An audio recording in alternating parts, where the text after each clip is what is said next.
Assalamualaikum warahmatullahi wabarakatuh. Selamat berjumpa di Ruang Pintar. Kali ini kita akan belajar bab 3 statistika. Kita fokuskan pada materi regresi linear pada eksplorasi 3.4. Materi ini sesuai dengan buku paket pada kurikulum Merdeka halaman 102 sampai 105 untuk siswa kelas 11 SMA SMK.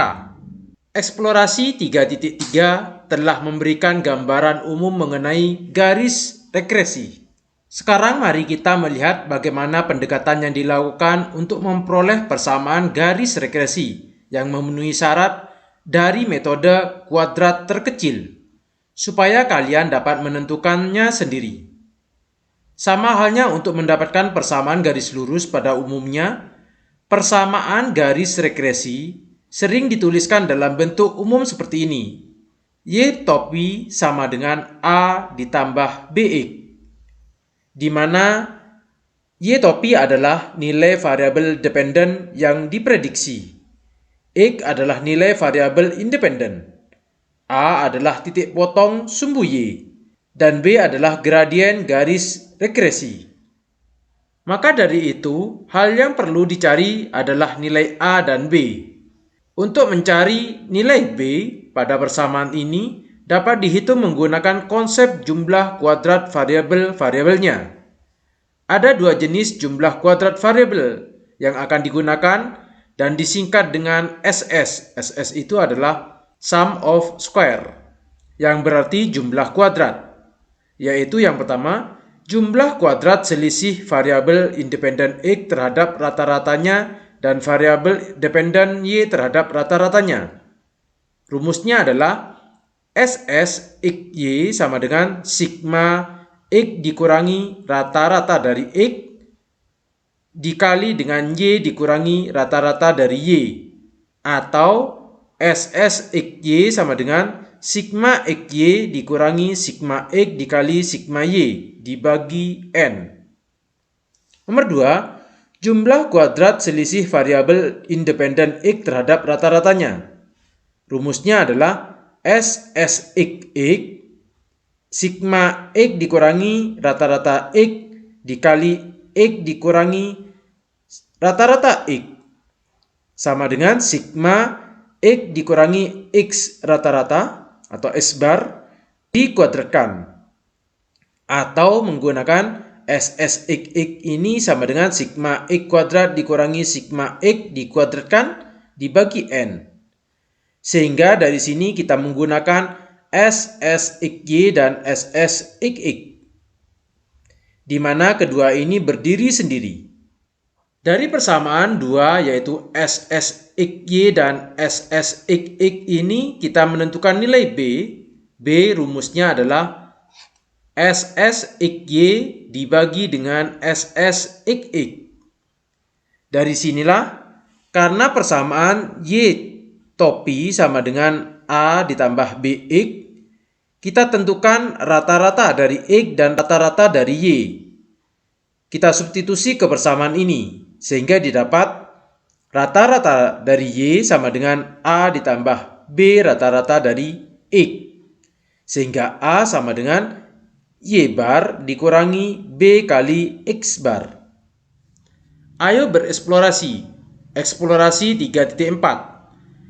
Tabel berikut ini berisi informasi dari 12 siswa SMA mengenai rata-rata waktu yang digunakan per hari dalam menggunakan media sosial, Facebook, Twitter, dan lain-lain, dan internet untuk bersosialisasi dan hiburan, dan nilai mereka adalah seperti ini. Tabel ini untuk waktu, satuannya adalah jam per hari, dan ini adalah nilainya. Yang pertama, gambarlah diagram pencar dari data di atas. Untuk menggambar diagram pencar ini, kita menggunakan Microsoft Excel. Di sini tabel saya urutkan ke kolom, yang awalnya berupa baris, saya rubah ke kolom. Ini adalah nilai X-nya dan ini adalah nilai Y-nya. Untuk menggambar diagram pencar, bisa kita blok seperti ini. Insert, carta atau grafik, kita pilih starter. Maka ini adalah diagram pencarnya. Kita rubah atau kita beri judul pada aksis judulnya atau aksis titelnya. Untuk kolom yang di bawah ini adalah waktunya. Untuk yang sumbu Y-nya adalah nilainya. Misalnya judulnya adalah diagram pencar. Ini adalah hasilnya. Dengan bantuan Microsoft Excel kita bisa membuat diagram pencarnya. Nomor 2, apakah diagram pencar memberikan indikasi bahwa ada hubungan linier antara rata-rata waktu untuk media sosial dan internet dengan nilai? Ya, ada hubungan linier. Misalkan kita akan memperkirakan regresi liniernya. Kita klik diagramnya ini, quick layout, setelah itu kita tentukan regresinya. Garis yang putus-putus ini adalah regresinya. Sehingga ini adalah grafik regresi linearnya. Nomor 3, tentukan persamaan garis regresinya. Ikutilah tahapan berikut ini. Yang A, tentukan nilai X bar atau rata-rata X dan rata-rata Y. Untuk menghitung ini, kita menggunakan program Microsoft Excel. Kita siapkan Microsoft Excel-nya. Ini adalah kolom X, ini adalah kolom Y-nya. Karena di sini untuk menentukan SSXY adalah sigma dari X dikurangi rata-rata dari X dikali dengan Y dikurangi rata-rata dari Y. Kita akan mencari SS dari XY terlebih dahulu. Kita persiapkan rumusnya yaitu X dikurangi rata-rata dari X, Y dikurangi rata-rata dari Y. Selanjutnya untuk menentukan SSXX ini kita tentukan X dikurangi X rata-rata dikuadratkan. Ini adalah kolomnya. Sekarang kita menentukan rata-rata dari nilai X. Kita buat rumusnya yaitu sama dengan average, buka kurung, setelah itu kita blok nilai X-nya. Tekan enter. Maka ini adalah rata-rata dari X. Untuk menghitung rata-rata dari Y, kita blok yang ini, kita tarik saja. Maka rumusnya juga sama yaitu average untuk kolom B. Ini adalah rata-rata Y. Sekarang kita akan menentukan X dikurangi rata-rata dari X. Kita buat rumusnya di sini yaitu sama dengan nilai X dikurangi dengan rata-rata dari X. Kita tekan enter. Agar bisa dilakukan sampai ke bawah, ini kita batasi yaitu dengan $. Untuk A-nya. Tekan enter. Sehingga kita tarik ke bawah. Untuk nilai Y juga sama. Kita buat rumusnya sama dengan Y kita klik dikurangi rata-rata dari Y. Tekan enter. Agar bisa di-copy ke bawah, kita batasi di sini menggunakan $. Tekan enter. Setelah itu bisa ditarik ke bawah. Karena rumus SSXY ini sigma dari X dikurangi rata-rata dari X dikali dengan Y dikurangi rata-rata dari Y. Kita buat rumus di sini. X dikurangi X dikali dengan Y dikurangi Y. Kita buat rumusnya yaitu sama dengan X dikurangi X yang ini dikali menggunakan tanda bintang Y dikurangi Y. Tekan enter. Selanjutnya kita tarik ke bawah. Karena di sini SSXY adalah sigma dari perkalian X dikurangi X dan Y dikurangi Y ini, Maka kita buat rumusnya untuk SS X Y. Karena jumlah menggunakan sama dengan sum, seperti ini. Kita blok. Tekan enter. Maka ini adalah hasil SS X Y-nya. Sedangkan untuk menentukan SS X X, yaitu sigma dari X dikurangi X bar dikuadratkan. Kita buat rumus di sini sama dengan X dikurangi X ini dikuadratkan. Berarti caping atau topi 2. Ini tanda pengkuadratkan. Kita tekan enter. Kita tarik ke bawah. Sehingga kita akan menjumlahkan, maka akan didapat SS dari XX. Kita copy saja rumus yang ada di sini dengan menariknya. Atau dengan mengcopy yang ini, kita paste. Maka hasilnya ini. Sehingga dari Microsoft Excel itu kita dapatkan tabel dan hasil seperti ini.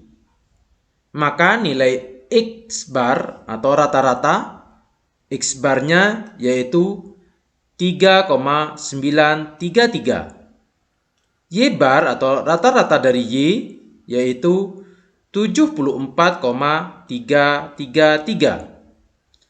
Sedangkan SSXY yaitu negatif 191,033. Sedangkan SSXX yaitu 29,407. Kita bulatkan. Yang C, hitunglah nilai B gradien garis regresi menggunakan hasil dari A dan B. Gradien atau B itu sama dengan SSXY dibagi SSXX sama dengan negatif 191,033 dibagi dengan 29,407 sama dengan negatif 6,496. Yang D, hitunglah nilai A titik potong sumbu Y menggunakan hasil A dan C. Persamaan A yaitu Y bar atau rata-rata dari Y dikurangi B kali X bar rata-rata dari X. Y bar yaitu 74,333 dikurangi B-nya adalah negatif 6,496 dikali dengan 3,933. Maka hasilnya adalah A sama dengan 99,884. Yang E, tentukan persamaan garis regresinya dengan menggunakan hasil dari C dan D. Persamaan garis regresi Y topi sama dengan A ditambah BX.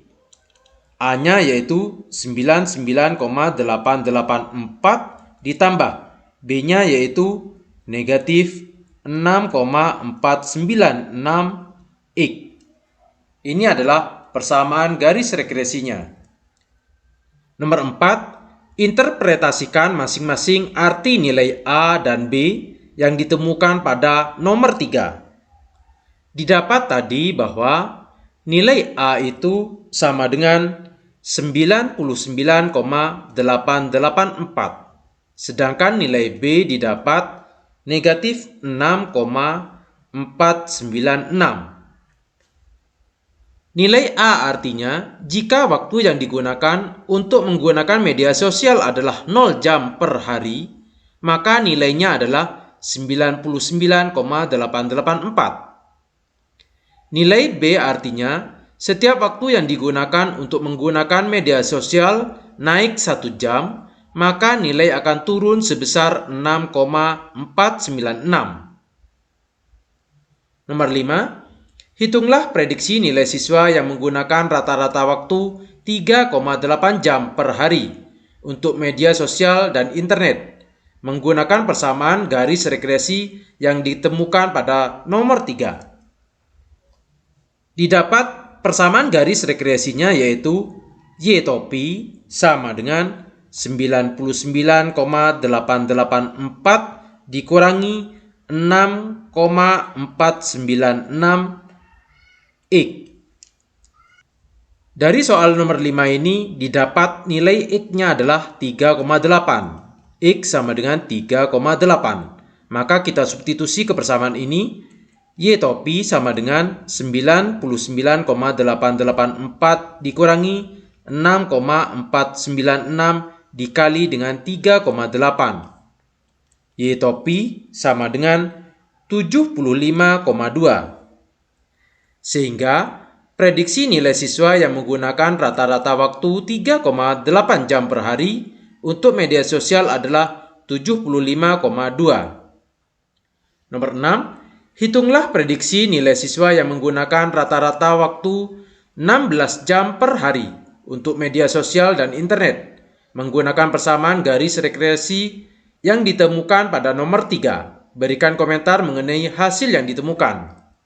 Persamaan garis regresinya yaitu Y caping sama dengan 99,886 dikurangi 6,496 X, di mana X-nya sekarang adalah 16 jam.